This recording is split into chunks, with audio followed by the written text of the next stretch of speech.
The crowd sat in a small-town diner, the usual hum of conversation and clinking dishes suddenly shattered by a sharp voice. "Sit down and shut up, old man." The words sliced through the air like a whip. Forks paused mid-bite, a waitress froze mid-pour, and every head turned toward the corner booth. There, an elderly man sat calmly in a weathered World War II uniform, faded medals pinned to his chest, a patch barely clinging to his shoulder.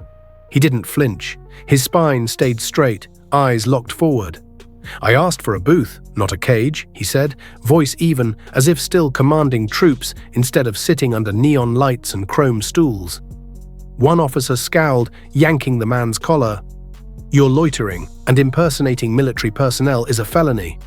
The second officer grinned, pulling out his taser. "Let's see how tough you are in cuffs." The old man muttered something low. "You'll regret that."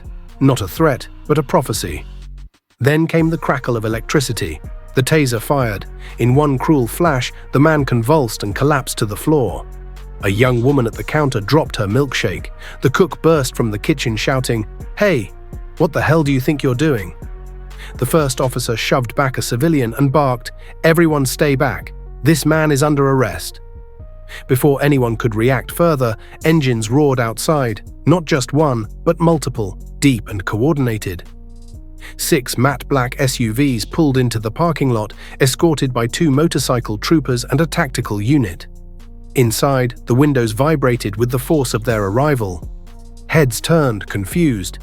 The officers inside glanced up, uncertain. Then she stepped out. Governor Rebecca Langston, navy blazer, silver hair pulled tight, confidence in every step. As soon as she entered, the energy changed. Conversations died. Eyes followed her. She didn't speak. She didn't need to. Her presence alone was enough to shift the weight of the room. She scanned the space and found him instantly, on the floor, being hauled up by trembling hands. Her voice cut through the silence like steel. "Let him go." The officers froze. One stammered, "Governor Langston, this man was impersonating—" She interrupted, quiet but lethal. "You don't know who that is, do you?" She stepped forward, kneeling beside the man they had just electrocuted. She placed a gentle hand on his shoulder. Colonel Henry Abrams, U.S. Army. Commanded the 317th Airborne, led troops into Normandy. Served in Korea and Vietnam. Recipient of the Silver Star, Bronze Star, Purple Heart. One of the last surviving commanders of his division.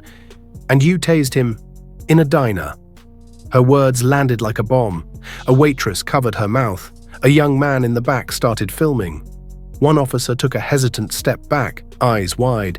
The governor stood slowly, jaw clenched. "Colonel Abrams is my guest today. I arranged this meeting to honor his service privately. He didn't want a parade. He didn't want a ceremony. He wanted coffee in the place where he had breakfast with his wife every Sunday for 48 years. The room was dead silent now. "And 5 minutes before I walked in," she continued, voice cold, "you decided he didn't look official enough for you."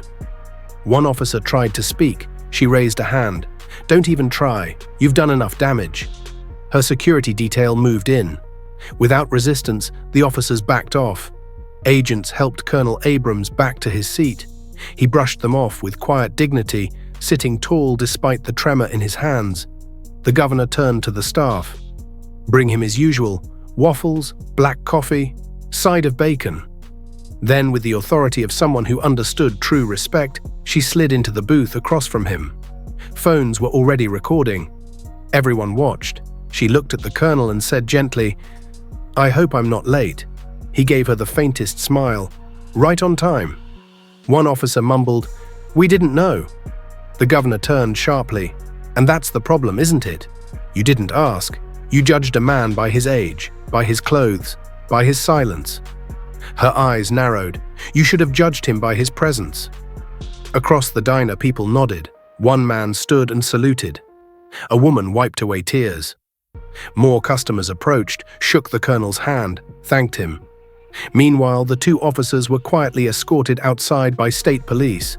No protest, no argument. Just shame. Colonel Abrams sipped his coffee slowly, the weight of decades behind each swallow. Some heroes don't shout, they show up quietly. With lives carved by sacrifice, their worth written in silence. He didn't need to speak for respect. His life already had. And when the highest office in the state walked through that door, she didn't come to take power. She came to take her seat beside a man who earned his long ago.